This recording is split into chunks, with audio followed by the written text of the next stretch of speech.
ప్రైజ్లాడండి. త్రియేక దేవుని దీవెన మనకు సదాకాలము తోడైండును గాక. ఆమేన్. మరి ఈరోజు మనము దైవ సన్నిధి గురించి మనము మరొకసారి కొన్ని సంగతులను తెలుసుకుందాము.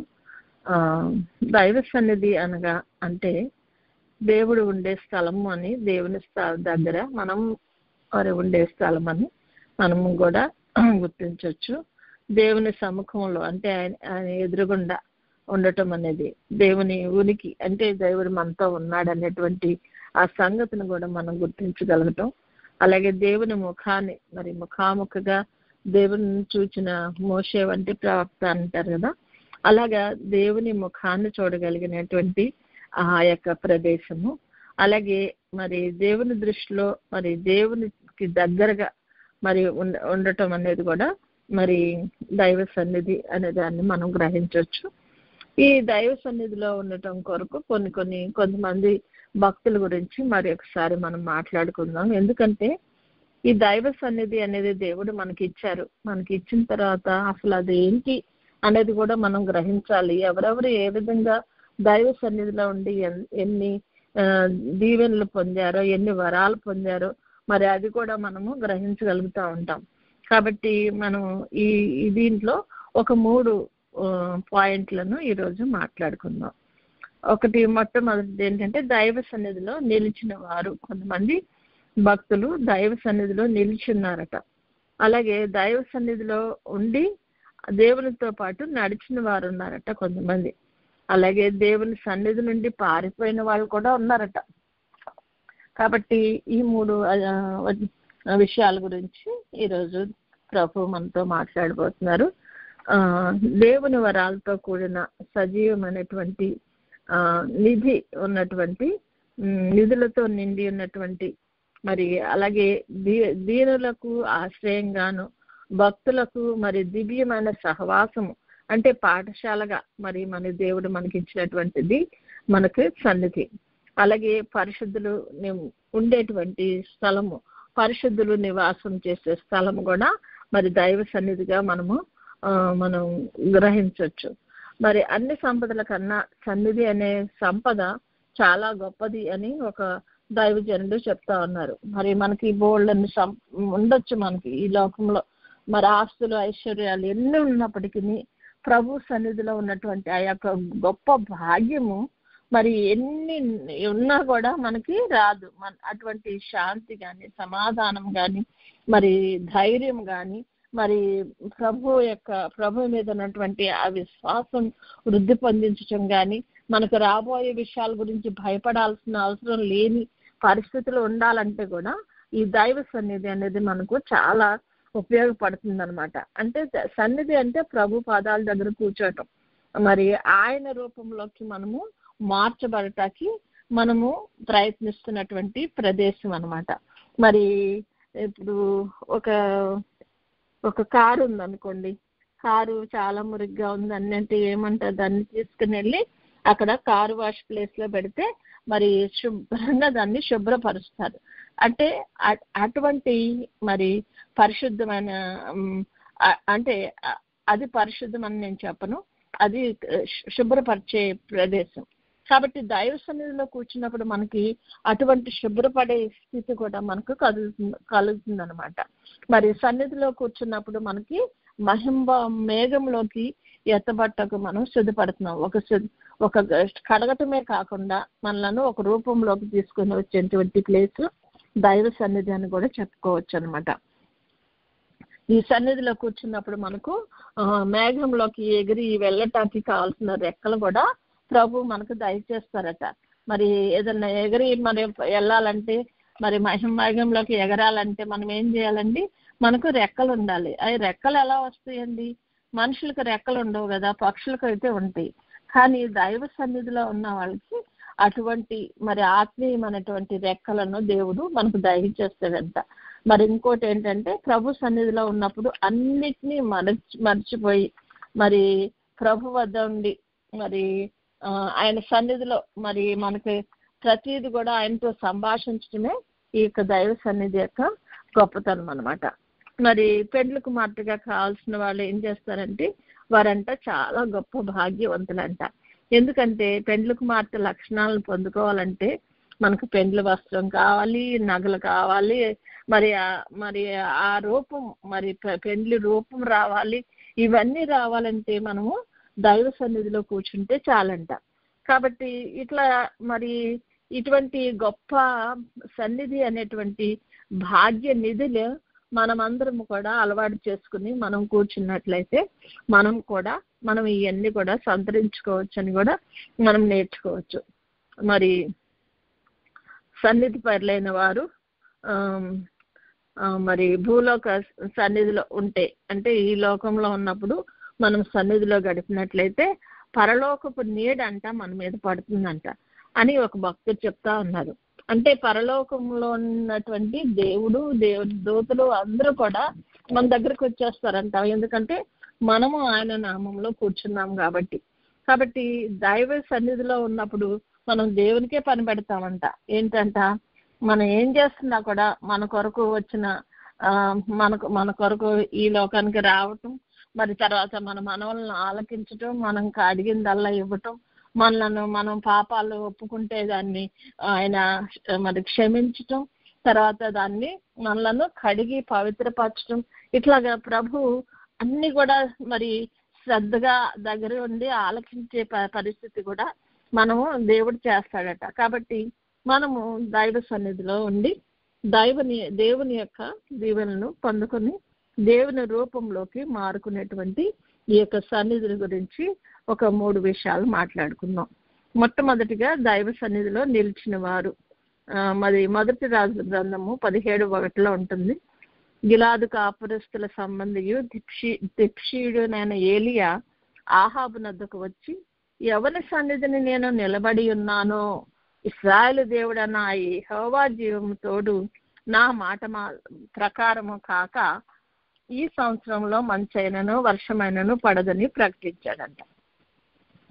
అంటే ఈయన ఏలియా గారు ఎప్పుడు కూడా దైవ సన్నిధిలో నిలిచి ఉండేవారు అనమాట. దైవ సన్నిధిలో నిలిచి ఉండే ఏలియా గారు నిత్యము సన్నిధి పరులు అనమాట. అంటే ఎప్పుడు కూడా ప్రభు సన్నిధిలో నిలబడతా ఉన్నారనమాట. ఎప్పుడు కూడా ఆయన ఎప్పుడు ఏం చెప్తారా, ఏమి చేయమంటారా, ఎలా చేయాలా అని రెడీగా అటెంటివ్గా మరి ప్రభు సన్నిధిలో నిలబడి ఉండేటువంటి గొప్ప మరి దైవజనులైనటువంటి వారు ఏలియా గారిని కూడా మనం నేర్చుకోవచ్చు. మరి ఈయన దోషము అనేది తన దగ్గరికి రానియకుండా మరి రోషం కలిగినటువంటి దేవుని ప్రవక్తగా, నేను రోషం గలవాడనే అంటున్నాడు. అంటే అంత రోషం కలిగినటువంటి ప్రవక్తగా కూడా ఏలియా గారిని చూసుకోవచ్చు. అలాగే ఏలియా గారు సన్నిధి చేసినప్పుడు సన్నిధి చేసే వాడుకుందంట ఈయనకి. ఆయన మరి దేవుని సన్నిధిలో ఉండి వర్షాన్ని మంచుని ఆపగలిగే శక్తిని పొందారట. అలాగే ఆకాశం నుండి అగ్ని కూడా కురిపించి దహన బలిని మరి దహించి వేసేటువంటి మరి గొప్ప అనుభవం కలిగినటువంటి వారు ఈ ఏలియా గారు అని కూడా మనం తెలుసుకోవచ్చు. మరి రోషంతో దేవుని కొరకు వాడబడ్డాడంటే ఈయన.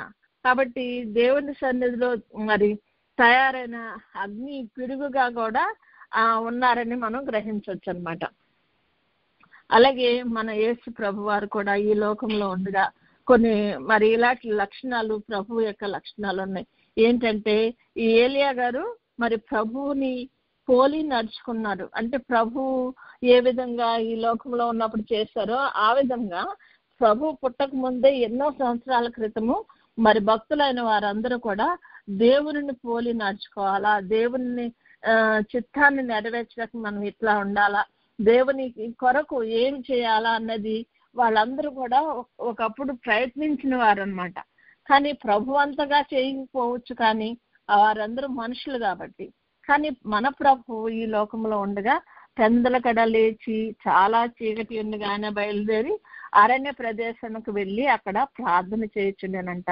అంటే మన యేసయ్య ఈ ఉదయాన్నే లేచి మరి దేవునితో సహవాసం చేయటకు మరి తండ్రి యొక్క సన్నిధికి వెళ్ళటానికి ఒక ప్లేస్ని ఏర్పరచుకొని అక్కడికి వెళ్ళి ప్రార్థన చేసేవారట. మరి యేసు యొక్క లక్షణాలు ఏంటంటే ధ్యానించటం అంట, ప్రభు సన్నిధిలో ధ్యానించుకోవటం. ఆయన సన్నిధిని తండ్రితో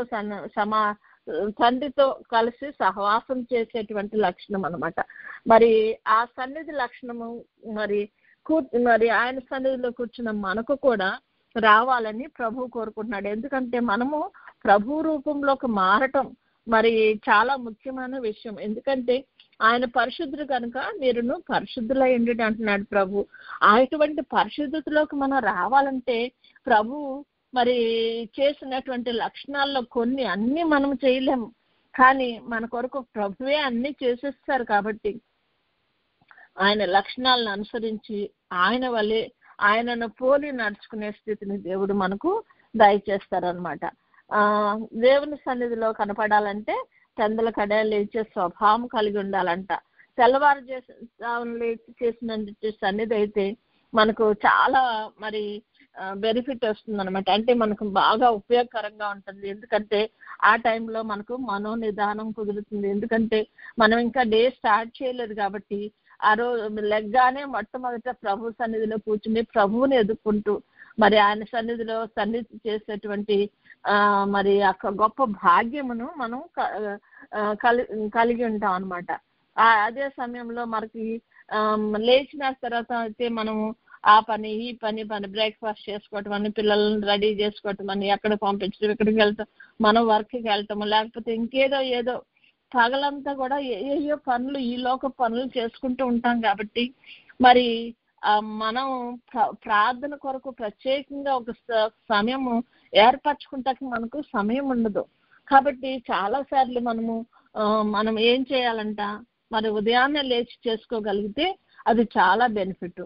అదే మనకు లేదు, మనకు పగలు నాకు సమయం ఉంటుంది, నేను ప్రభుతో గడుపుతాను, ఆ టైంలో అన్ని పనులు ముగించుకుని కూర్చోగలను అనుకుంటే అది కూడా మంచిది.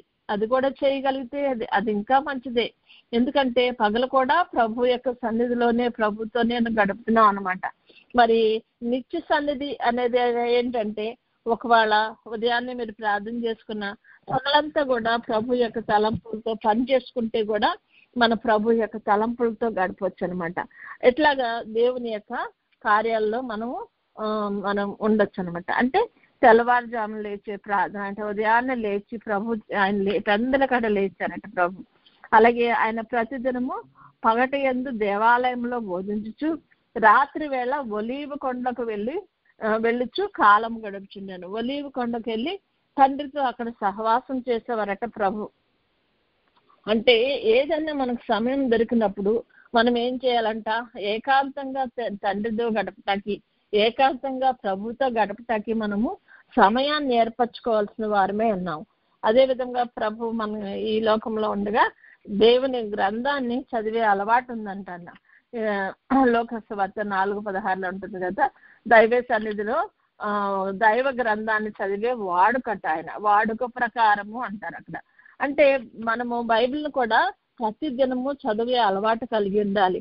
బైబిల్ని సరిగా చదవకపోయినట్లయితే దేవుని చిత్తాన్ని అర్థం చేసుకునేటువంటి జ్ఞానం మనకు రాదు.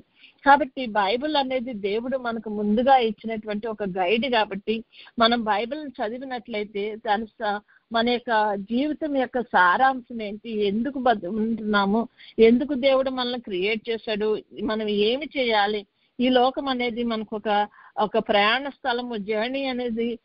మరి తర్వాత ఈ లోకంలో జర్నీ అయిపోయిన తర్వాత మరలా మనము ప్రభు దగ్గరికి వెళ్ళవలసి ఉందని, ఈ లోకంలో ఉండగా ప్రభు చిత్తాన్ని నెరవేర్చాలి. ఇవన్నీ కూడా మనకు తెలియాలంటే బైబిల్ని చదవాలి. బైబిల్లో మరి భక్తులైన వారు చాలా ఎగ్జాంపుల్స్ ఉంటాయి కదండి.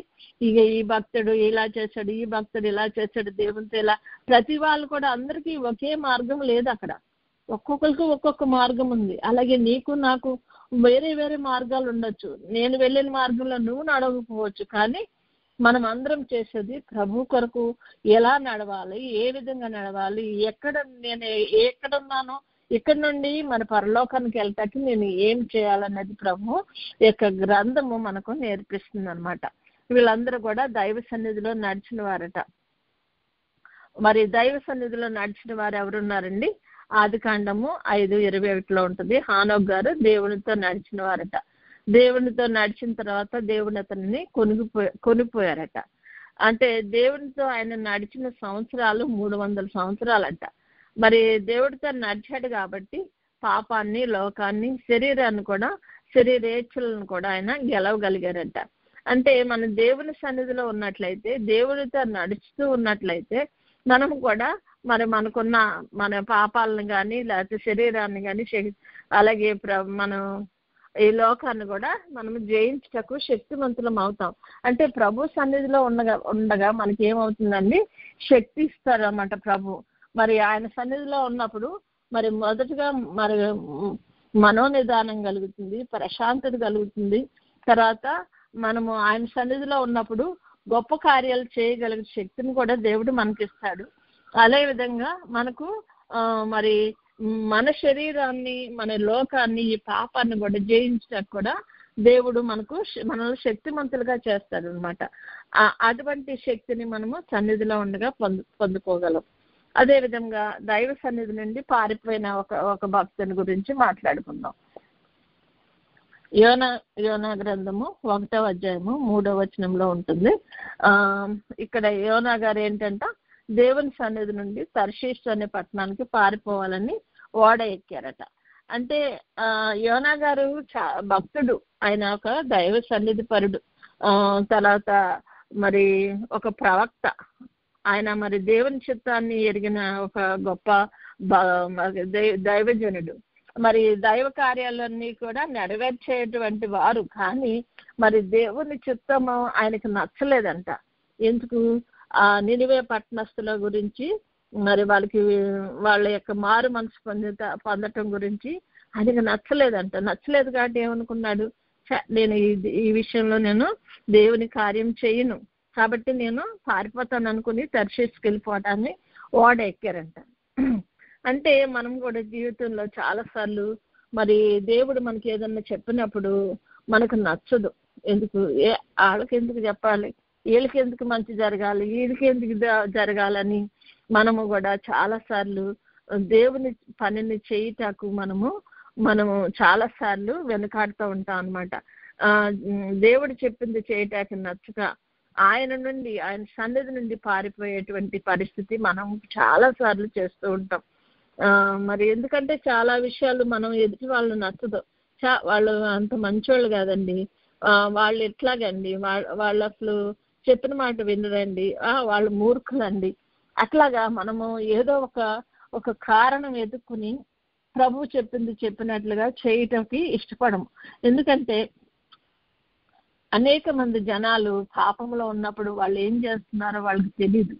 దేవుడు అంటున్నాడు మనలను అక్కడికి వెళ్ళి ఆయన సువార్త ప్రకటించమంటున్నాడు.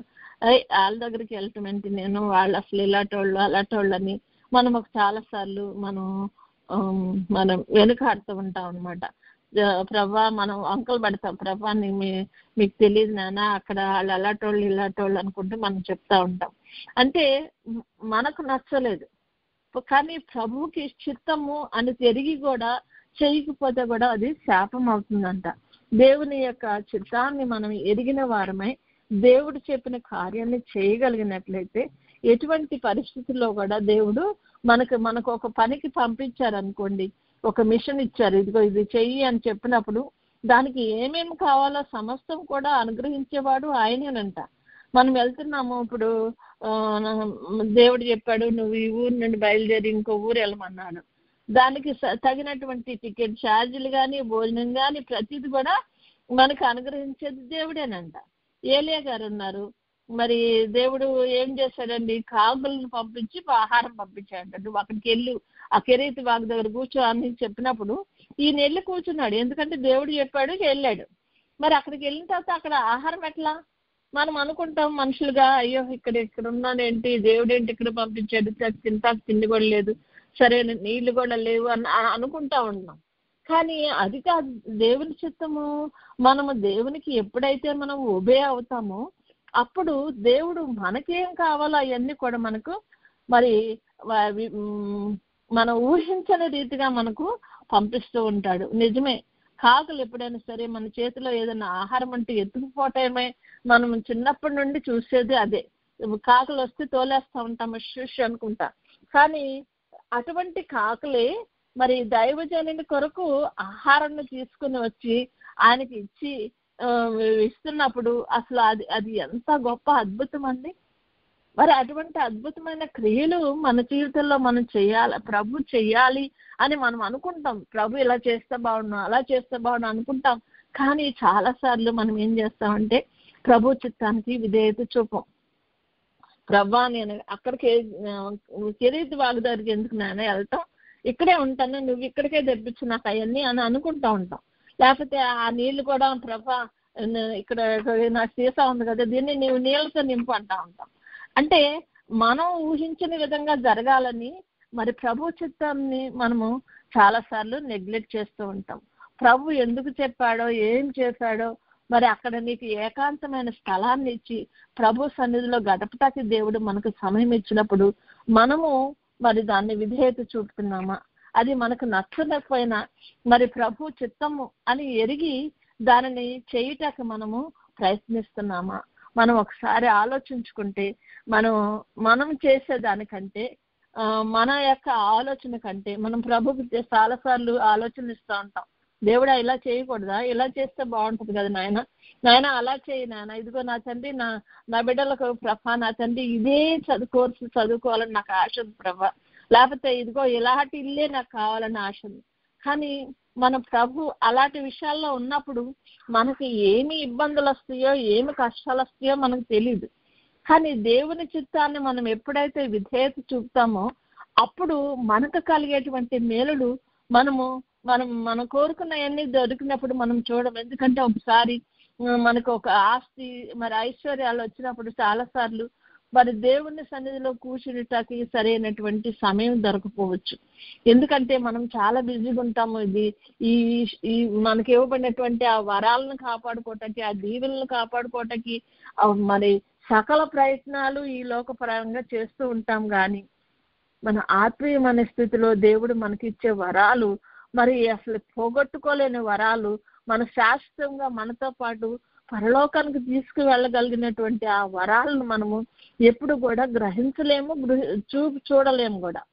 మనం ఎంతసేపు ఈ లోకంలో ఉన్నాం కాబట్టి ఈ లోక పరంగా ఈ లోక సంబంధమైనటువంటి ఇది ఉంటే బాగుండు, అది ఉంటే బాగుండు, అది ఇదని మనం ఉరుగులు పరుగులు పెడుతూ మనం ఈ లోక సంబంధమైనటువంటి సమస్తాన్ని కూడా మనకు కావాల్సిన మన సౌఖ్యాల కొరకు మరి అన్ని విషయాల కొరకు మనం ఆలోచిస్తాం. కానీ మనకు ఒక పరలోకం అనేది దేవుడు మనకు ఒక స్థలం ఏర్పరిచాడని, అది అసలు మన స్థిరమైన నివాసం అని మనం ఎరిగినట్లయితే దాని కొరకు ఏం పాటుపడాలా అనేది మనం తెలుసుకోవాలి. లేకపోతే దాని కొరకు పాటుపడటం ఎలాగా అని మనం నేర్చుకోవాలంటే ప్రభు యొక్క సన్నిధిలో కూర్చుని ఆయన ఇచ్చే ప్రతి విధమైనటువంటి దీవెన మనము అక్కడ సంపాదించుకుంటాం. మన సిద్ధులలో నూనెను సిద్ధం చేసుకుంటా కూడా దైవ సన్నిధిలో కూర్చున్నప్పుడే మనకు ప్రభువు బోధపరుస్తారు. ఏ విధంగా మనం సిద్ధులలో నూనెను సిద్ధపరచుకుంటున్నాము, ఎక్స్ట్రా నూనెను ఎలా సిద్ధపరచుకుంటున్నాము, మనతో పాటు కొన్ని కార్యాలు ప్రభు సన్నిధిలో అక్కడ కనపడతాయి అంట. అటువంటి కార్యాలు మనము ఏ విధంగా మనం ఈ లోకంలో ఉండగా సంపాదించుకుంటాం. మరి ఈ లోకంలో బంగారం సంపాదించుకుంటాం, వెండి సంపాదించుకుంటాం, ఇంకా ఆస్తులు సంపాదించుకుంటాం. కానీ ఇవి ఏవి కూడా మనతో రావు అంటున్నాడు ప్రభు. కానీ అక్కడ వెళ్ళటానికి మరి మనతో పాటు రావటానికి కావాల్సిన లక్షణాలు మనం సంపాదించుకోవాలంటే ప్రభు సన్నిధి అనేది గొప్ప నిధి.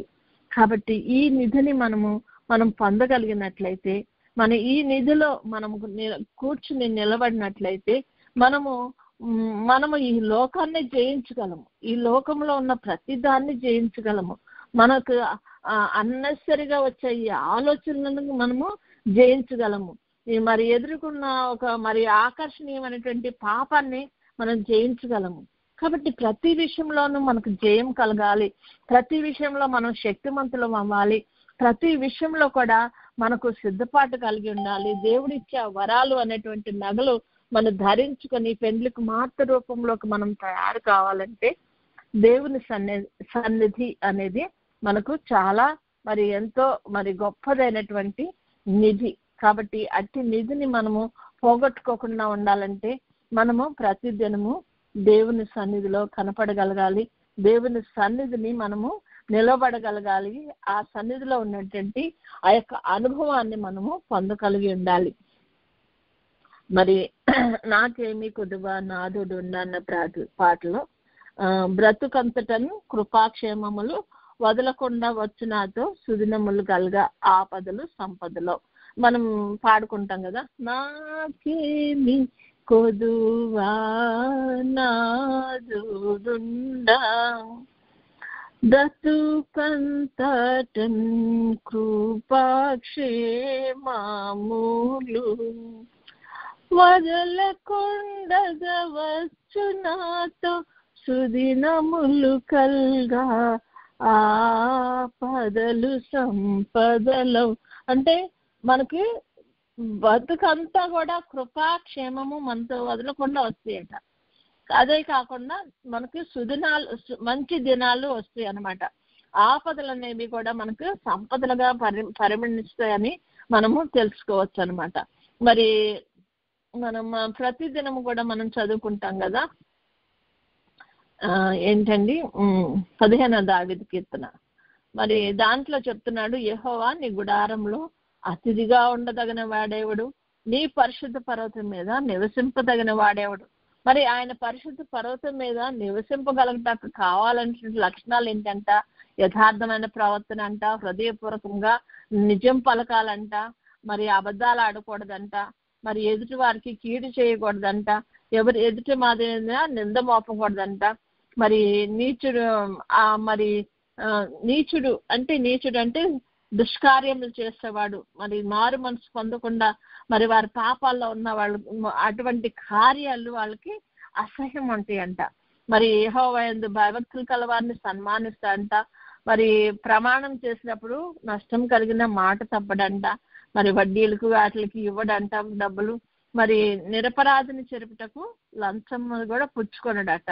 మరి ఈ విధంగా ఉన్న వాళ్ళు కదల్చబడ్డాడు. అటువంటి కదల్చబడని స్థితిని మనము సన్నిధిలో ఉండి సంపాదించుకోవచ్చు. ఎందుకంటే ఆయన గుడారంలో అతిథిగా ఉండదగిన వాడు. అతిథిగా ప్రతి దినము ఆయన గుడారానికి వెళ్ళి ఆయన సన్నిధిలో మనం నిలబడి ఆయన సన్నిధిలో మనం ఉండదగినటువంటి స్థితిని మనము సంపాదించుకుంటాం.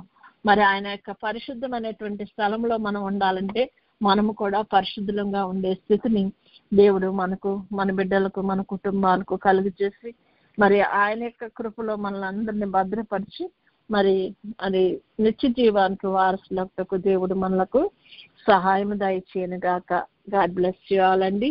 Have a blessed day. మనం కొద్దిసేపు మౌనంగా ప్రభు సన్నిధిలో మనోనిదానం కలిగి ఉందాము. ఇప్పుడు మనం నేర్చుకునేదంతా కూడా స్టెప్స్ ఏ విధంగా చేయాలన్నది. కానీ ఇక్కడ మనకున్న సమయాన్ని బట్టి మనం అన్ని కూడా కొద్ది కొద్దిగా చెప్పుకుంటున్నాం. కానీ మనము ఏకాంతంగా ప్రభుతో కూర్చున్నప్పుడు, మన సమయాన్ని ప్రభుతో గడిపినప్పుడు మనం ఎక్కువ సమయము కనిపెట్టుటలో గడపాలనేది మరి ప్రభు యొక్క ఆలోచన. ఎందుకంటే ప్రభు ఏమి చెప్తారో మనం చెప్తాము. మనం మాట్లాడుతూ ఉంటుంటాం. కానీ ప్రభు అసలు ఏం చెప్తున్నాడని వినేటువంటి స్థితికి మనం రాము. కాబట్టి అటువంటి స్థితి కాదు. ఆఖరణ మనము 3 నిమిషాలు లేకపోతే ఒక్కోసారి 4 నిమిషాలు కనిపెడుతున్నాము. కానీ మనం ఒంటరిగా ప్రభు సన్నిధిలో ఉన్నప్పుడు కనీసం 1 గంట సేపు ప్రభు సన్నిధిలో ఉండటానికి అలవాటు చేసుకోవాలి. కనీసం 1 గంట అంటే మరి మొట్టమొదట మనం బయలుదేరింది స్టార్ట్ చేసింది 5 నిమిషాలు, తర్వాత 10 నిమిషాలు, అలాగా ఒక్కొక్క మన అంతస్తుని బట్టి మనం అలవాటు చేసుకున్న దాన్ని బట్టి మరి నిమిషాలని మనము హెచ్చించుకుంటూ ప్రభు సన్నిధిలో ఘనపడి మరి అక్కడ వేచి ఉండి ప్రభు మనతో ఏమి మాట్లాడుతున్నారో అని మనము గనక కనిపెట్టుకొనగలిగితే మరి దేవుడు మనకు గొప్ప ధన్యతను దయచేసి మనము మరి ఏ ఒక్క డెక్క కూడా ఇక్కడ విడవబడకుండా అందరము మనము దేవుని సన్నిధిలోకి ఎగిరి వెళ్ళి పెండ్లి విందులో పాల్గొని ఆ నిత్య జీవానికి వారసులయ్యే స్థితిని దేవుడు దయచేస్తాడు. కనుక మనము మొట్టమొదటిగా ఈ మనోనిదానం అనేటువంటి స్టెప్ని నేర్చుకున్నాం. మనోనిదానం అంటే ఈ లోకము సంబంధించినటువంటి ఏ విషయం అనేటువంటి ఆలోచనలు రానిక, అందుకని తెల్లారుజామున ప్రార్థన అయితే మరి ఇది మంచిదని మరి భక్తులైన వారు చెప్తున్నారు. ఎందుకంటే వారి యొక్క అనుభవ జ్ఞానాన్ని బట్టి. కాబట్టి మనం కూడా సమయాన్ని తెల్లవారుజాముకి మనం చేసుకోగలిగినట్లయితే, మన సొంత ప్రార్థనలో ఏకాంతంగా ప్రభుతో గడపగలిగినట్లయితే ఈ సన్నిధి అనుభవాన్ని, ఈ యొక్క మనోనిదానం అనేటువంటి స్టెప్ను మనము చాలా చక్కగా మనము నేర్చుకోగలము. కాబట్టి ఈ కొద్దిసేపు మనసును ప్రభు మీద కేంద్రీకరించుకుని ప్రభుతో మాట్లాడుతూ, ప్రభు వైపు చూస్తూ, మరి మిగిలిన విషయాలన్నీ ప్రక్కన పెట్టి అసలు ప్రభు ఎలా ఉంటారు, ప్రభు వైపు ప్రభుని ఎలా చూడగలను, నా ఆత్మీయ నేత్రాలు తెరువు నాయన, ఆయన ప్రభ నా తండ్రి నేను చూడగలిగే భాగ్యం నాకు దయచేయి ప్రభ అని ఆయన సన్నిధిలో కూర్చుని మనసును ఆయన మీద కేంద్రీకరించుకుందాం.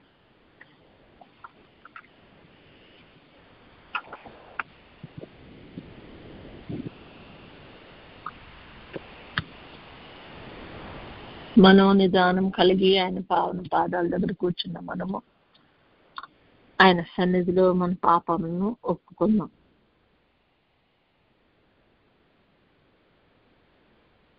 ఎదుటి వాళ్ళని చూసి వ్యసన పట్టడం కూడా ఒక పాపమే అని యోనా గారి ద్వారా తెలుసుకుంటున్నాం మనం.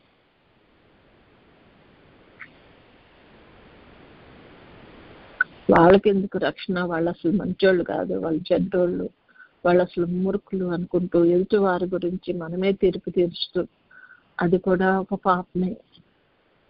దేవుడు తన కలుగు చేసిన ప్రతి బిడ్డ కూడా మరి మారు మనసు పొంది ప్రభువుని ఎదగాలని, రక్షణలోనికి రావాలని, వారు మహిమలో ఎదుటకు సిద్ధపడాలని ప్రభు యొక్క ఆలోచన. కనుక మనము మానవ రీత్యా మనము ఎన్నో ఆటంకాలను అడ్డంకాలను కలిగిన మనం ఈ విషయాలన్నీ కూడా దేవుణ్ణి మరి క్షమించి కడిగి శుద్ధి చేయమని ప్రభు సన్నిధిలో వేడుకుందాం.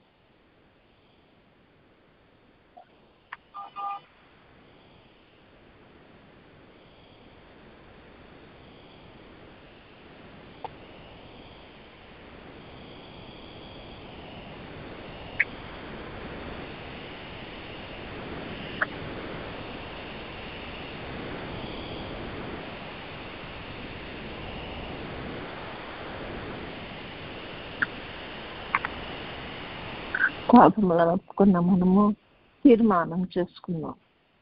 ప్రభువా నీ సన్నిధిలో గడపాలని నేను తీర్మానించుకుంటున్నానయ్యా. నీ సన్నిధిలో ఉన్న సకల భాగ్యాలు ఆ తండ్రి నా అనుభవంలోకి తెచ్చుకోవటానికి నేను తీర్మానించుకుంటున్నాను. కనుక నా ప్రభా కృప చూపి నా తండ్రి నా తీర్మానంలో నేను నిలకడగా నిలవగలిగేటట్టు ప్రభా నా తండ్రి నీ కృపను కనపరిచేయాలని దేవుణ్ణి తీర్మానంలో నిలిచింట కాల్సిన శక్తి కొరకు దేవుని అడుగుదాం.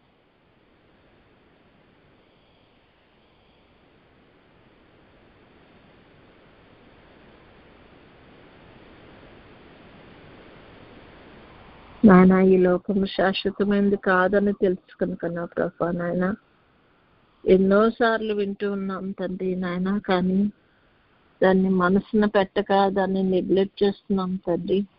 క్షమించి నా ప్రభా మేము దాని కొరకు సిద్ధపడగట్టకు నాయన నేను తీర్మానించుకుంటుండగా నా ప్రభా నాయన ఈ తీర్మానంలో నేను నిలబట్టకు కృపను అనుగ్రహించిన ఆయన అని ప్రభుని వేడుకుని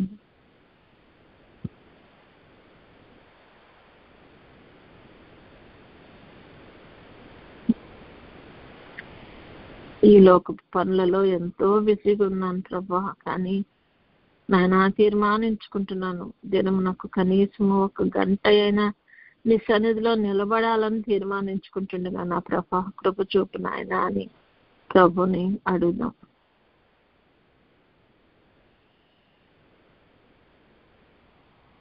తీర్మానించుకున్న మనము మన శక్తి చేత మన బలం చేత కాని పనులు ప్రభు మాత్రమే చేయగలరని ఎరిగిన మనము ప్రభునకు మనలను మనము సంపూర్ణంగా సమర్పించుకుందాం.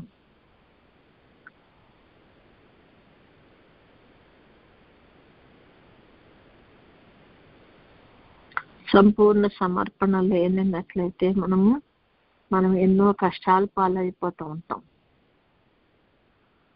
యోనా గారు మరి దేవుని చిత్తాన్ని నెరవేర్చడానికి ఇష్టపడలేదు కనుక తనే కాకుండా తన చుట్టూ ఉన్న మనుషులకు కూడా ఎంతో ఇబ్బంది కలిగించున్నారు. ఎందుకంటే ఆయన సంపూర్ణ సమర్పణలో లేరు. ప్రభా, ఇది నీకు ఇష్టం, ఇది నాకు ఇష్టం, నేను నా ఇష్టం వచ్చిన పని చేసుకుంటాను అనుకున్నారు. కానీ ప్రభు చిత్తాన్ని నెరవేర్చటకు పట్టబడ్డారు ఆయన. కనుక తను అలా పట్టబట్టకి ఏమైంది? మరి ఆ ఓడలో ఉన్న సామాన్లు అన్నీ వెళ్ళిపోయినాయి అంట. మనుషులు కూడా భయభ్రాంతులై ప్రభు ఆ యొక్క తుఫానుకు జడిచిపోయారంట. అంటే మనం ఎన్నో విధాలుగా మనం అనుకుంటాము, మనం ఏదో చేస్తున్నాము, నా వల్ల ఇలా దేవుని చిత్తాన్ని నేను వ్యతిరేకించడం వల్ల నాకేముంది, నేనేమి ఎవరికి ఏమి చెప్పట్లేదు కదా, నాకు నేనుగా చేసుకుంటున్నాను అని అనుకుంటాం. కానీ దానివల్ల మనము అనేకమైనటువంటి ఇబ్బందులను మనం క్రియేట్ చేసుకుంటూ ఉంటాం. మనమే ఇబ్బంది పడటమే కాకుండా అనేకులను ఇబ్బంది పరుస్తూ ఉంటాం. మరి ఆయన యోనా మరి చేప కడుపులో ఉన్నప్పుడు దేవుడు ఏర్పరిచిన చేప కాబట్టి ఆయన బతుకున్నారు. అదే మరి ఏదన్నా వేరే దాంట్లో పడుంటే ఆయన ఏమవుపోను కదా. కానీ అక్కడ లోపల 3 దినాలు అన్నాలు లేదు, నీళ్లు లేవు, మరి సరైన మరి ఆక్సిజన్ కూడా ఉండకపోవచ్చు అక్కడ. కానీ ప్రభు ఆయనను క్షేమంగా ఒడ్డుకు చేర్చే వరకు ఆ తిమింగలం అంట అసలు అదే ఉపవాసం ఉందంట. అది ఉపవాసం ఉండబట్టి ఆయన అరిగిపోలేదంట కడుపులో. కాబట్టి అటువంటి ఇబ్బందులు ఇతరులకు కూడా మనం కలిగిస్తూ ఉంటాం. ఎందుకంటే దేవుని చిత్తాన్ని నెరవేర్చుటకు మనము సంపూర్ణ సమర్పణలో ఉన్నట్లయితే ప్రతిది కూడా సవ్యంగా సక్రమంగా జరుగుతుంది. ఈయనే కాదు, వేరే ప్రవక్త కూడా మనం చూడొచ్చు. బిలాము అనే ప్రవక్త కూడా మరి దేవుణ్ణి ఎరిగిన బిడ్డ, దేవునితో మాట్లాడే బిడ్డ, దేవుని నుండి సంగతులు తెలుసుకునే బిడ్డ, దేవుణ్ణి బట్టి ఇతరులను ఆస్వాదించే బిడ్డ. అటువంటి ఆయన కూడా మరి ఈ యొక్క సుఖభోగాలకి మరి ఆశ చూపి దేవుని చిత్తాన్ని తిరస్కరించినప్పుడు ఆయన ఎన్ని బాధలు ఎదుర్కొన్నాడో మనకు తెలుసు. ఆ గాడిది కూడా దెబ్బలు తినింది కదండి. కాబట్టి అలాగా మనము ఎన్నో విషయాల్లో మనము చాలా సార్లు దేవుని దూత అంటే ఆయన చంపివేయాలనుకుందంట. ఎందుకంటే మరి అక్కడ దేవుని చిత్తానికి వ్యతిరేకంగా తను వెళ్తున్నాం ఆలోచన బట్టి. కాబట్టి మనం కూడా చాలాసార్లు దేవుని చిత్తానికి వ్యతిరేకంగా వెళ్ళాలనుకున్నప్పుడు మనమే కాకుండా మనతో ఉన్న వాళ్ళు కూడా ఇబ్బందులు పాలయ్యే స్థితికి మనము వస్తూ ఉంటాం. కనుక అటువంటి స్థితిలో నుండి వెళ్లకుండా మనము దేవుని చిత్తాన్ని మాత్రం నెరవేర్చగలుగుటకు తగిన శక్తి గలవారం కావాలంటే ప్రభువునకు సంపూర్ణముగా మనలను మనము సమర్పించుకోవాలి. మన స్వనీతిని ఇక్కడ ఉపయోగించకూడదు అనేది మనము ఈ సన్నిధిలో నేర్చుకున్నాం. కనుక మనము దేవునికి సంపూర్ణంగా సమర్పించుకున్న మనము దేవుని వేడుకుందాం. మన కుటుంబాల గురించి, మన బిడ్డల గురించి, మన ఉద్యోగాల గురించి, మన భవిష్యత్తు గురించి, సమస్తం గురించి, మన ఆరోగ్యాల గురించి, సమస్తం గురించి ప్రభు సన్నిధిలో మనం వేడుకొనవలసిన వారమై ఉన్నాం. కనుక మన కుటుంబ విషయాలన్నీ కూడా ప్రభు సన్నిధిలో ఎత్తి పట్టుకుందాం. అడుగుడి మీకు ఇస్తానని వాగ్దానం చేసిన తండ్రి, మనం అడుగు వాటినల్లా మనం పొంది ఉన్నామని కూడా నమ్మండి అంటున్నాడు. అంటే విశ్వాసంతో ప్రభువును వేడుకున్నట్లయితే ఖచ్చితంగా దేవుడు మనకు దయచేస్తాడు. కనుక ప్రభువుని అడుగుదాం. మన అక్కర్లను బట్టి దేవుడిని అడుగుదాం. అదే కాకుండా ప్రభువా, నీ రాకడలో ఎత్తబడటానికి నాయన నన్ను సిద్ధపరచు.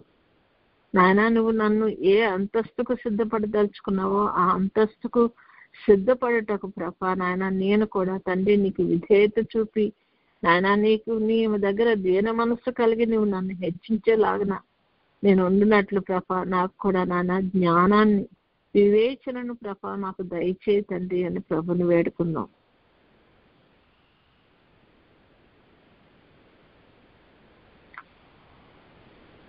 వివేకం లేని వాళ్ళమైతే మనము ఏమి కూడా చేయలేము.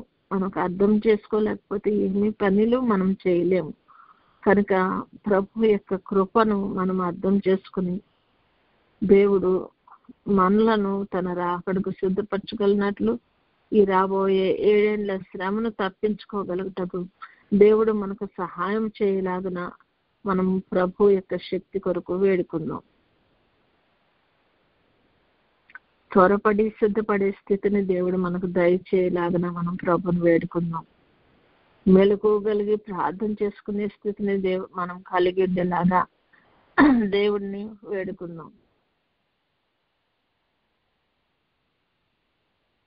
ఈ శరీర సంబంధమైన లోక సంబంధమైన వాటితో మనం భారం కలిగి ఉన్నట్లయితే సమస్తమైన జనులారా నా యొద్దకు రండి, మీకు విశ్రాంతి కలుగ చేస్తానని సెలవిచ్చిన దేవాది దేవుని సన్నిధిలో మన పాపములను మన భారాలను ప్రభు సన్నిధిలో మనము ఆయన చేత తీసివేయించబట్టకు ఆయనకు మనం అప్పగించుకున్నకు మరి దేవుడిని అడిగి నాయన ఇదిగో నన్ను శుద్ధి చేయండి, నన్ను శుభ్రపరచండి నాయన ఆ తండ్రి, నాయన నేను మెలకు కలిగి జీవించటకు నాకు కృపను అనుగ్రహించండి నేను ప్రభుని వేడుకుందాం.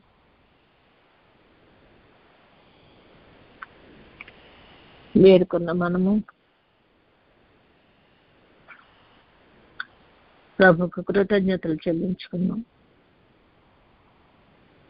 పరిశుద్ధ ఆహారం తండ్రి, ఇదిగో నూతన వారంలో నూతన దినంలో మమ్మల్ని ప్రవేశపెట్టిన ఆయన నీ సన్నిధిలో కూర్చుని పెట్టుకున్న విధానం బట్టి నీ పావన పాదాలకి వందనాలు చెల్లిస్తున్నాం ప్రభా అని దేవునికి కృతజ్ఞతలు చెల్లించుకున్నాం.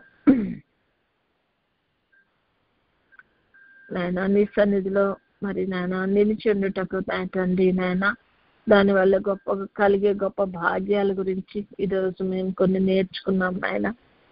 నీకు వందనాలు. కనుక నా తండ్రి దాన్ని అర్థం చేసుకుని మా జీవిత క్రమాన్ని మేము మార్చుకుని నా తండ్రి నీ కొరకు నిలబట్టకు ప్రభా నా తండ్రి ఆయన నువ్వు ప్రభా మరి మా ఎడల చూపించిన కృపను బట్టి నీకు వందనాలు చెల్లిస్తున్నామయ్యా అని దేవునికి వందనాలు చెల్లించుకున్నాం.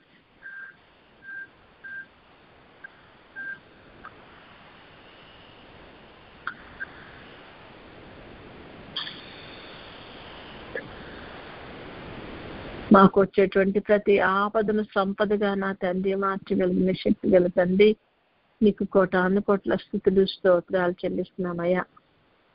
నీవిచ్చేటువంటి ఆ కృపా క్షేమాలకై నీకు వందనాలు చెల్లిస్తున్నామయ్యా. నీ రెక్కల్లో మమ్మల్ని భద్రపరుస్తూ నా తండ్రి నాయన మేము ఉండవలసిన స్థలానికి మమ్మల్ని సిద్ధపరచుచున్న దేవాది దేవానికి వందనాలు.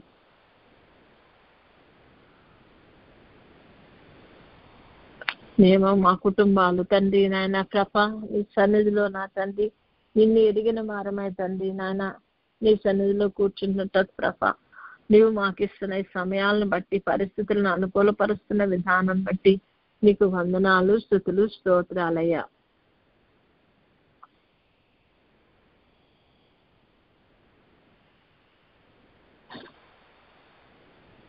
స్తుతులకు పాత్రుడవు తండ్రి, మహిమ పొంద అర్హుడవు నాయన ప్రభా నీకు వందనాలయ్యా.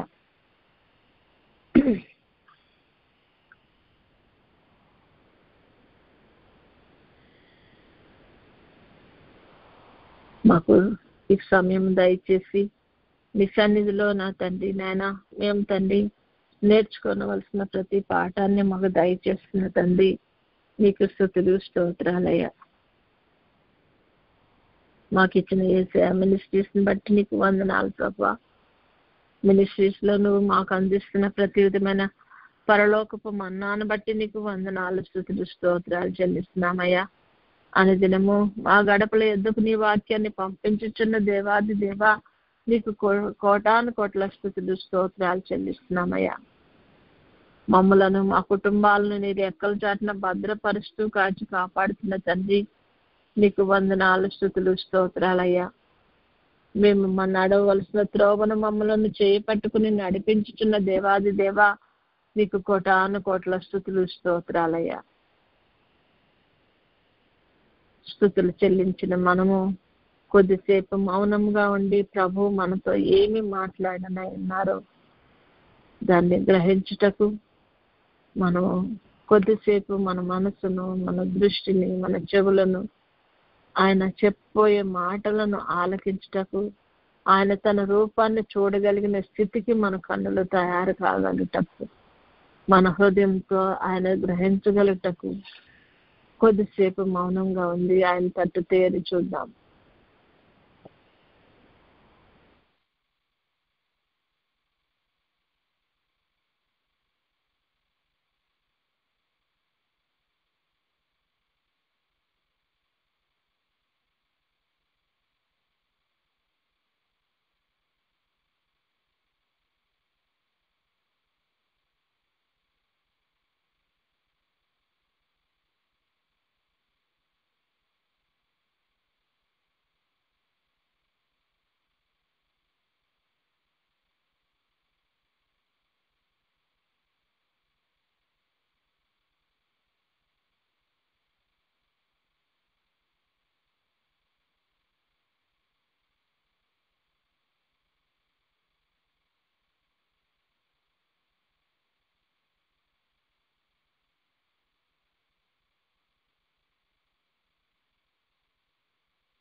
స్తుతి పాత్రుడా, స్తోత్రార్హుడా, స్తుతులందుకో పూజార్హుడా. స్తుతి పాత్రుడా, స్తోత్రార్హుడా, స్తుతులందుకో పూజార్హుడా.